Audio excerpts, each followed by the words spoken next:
'Yar ƙaramar ƙasa ce amma kuma tana da sauƙin rayuwa fiye da manya-manyan ƙasashe na nahiyar Turai. Wannan ita ce a ƙasar Portugal. Wasu mutane da dama suna jin tsoron shiga ƙasar Portugal saboda suna yi mata kallon kamar ƙasa ce mara tattalin arziki kamar sauran manya-manyan ƙasashen nahiyar Turai. Wasu kuma suna kallon dalilin abin da yasa ba sa shiganta saboda ba ta da manya-manyan kamfanonuwa da ake producing kamar irin sauran manya-manyan ƙasashe kamar irin su Faransa, Germany, a Belgium da dai sauransu. To sai dai abin da ya kamata mutane su sani shine kasar Portugal tana da buƙatar ƙananan ma'aikata, misali kamar masu aiki a bangaren construction, irin bangaren su agriculture, irin bangaren su a restaurant mino, irin bangaren su a hotel hospitality care, kamar masu kula da hotel goge-goge share-share, masu irin kula da customer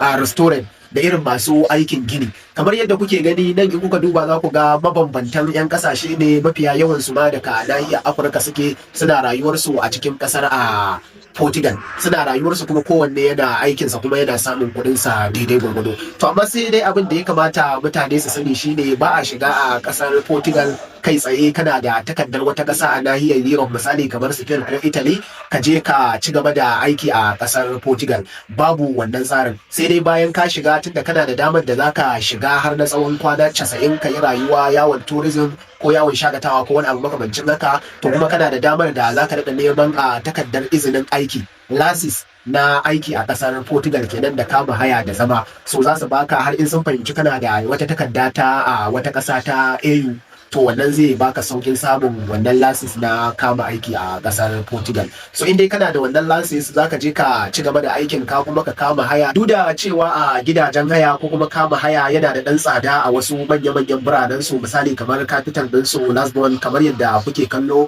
shine dalilin abin da yasa wasu ma ba sa iya kama haya a irin wayannan biranen, saboda kama hayar gida yayi kusan kankan da kuɗin albashin nasu. Wannan ne yake tilastawa wasu a samu su siyi irin tantuna, irin dakunan nan da leda, suna kafawa a gefen hanya suna kwana. So amma in dai a garuruwan da ba irin manya-manyan garuruwa bane ba, su gidaje ko kuma kama haya yana da matukar sauki. Misali kamar wannan garin da za ku ga gashi nan, a bakakin fata ko kuma baki sun yi yawa a garin, kusan sun fi zama ma a wannan garin na Amadora. To in dai mutum zai yi rayuwarsa a irin wannan garuruwan, to normal zai yi a rayuwarsa ba tare da wani expensive life ba, kuma zai na yin aikinsa yana samun albashinsa. So amma abu na biyu da mutane ya kamata su sani, albashin wannan ƙasa bai kai na sauran wasu ƙasashe a nahiyar Turai ba. So amma menene sun ma albashin su, albashi ne mai tsoka, wanda idan mutum ya bibiya ya je ya binkita zai gani kuma zai ga yanayin albashin su yadda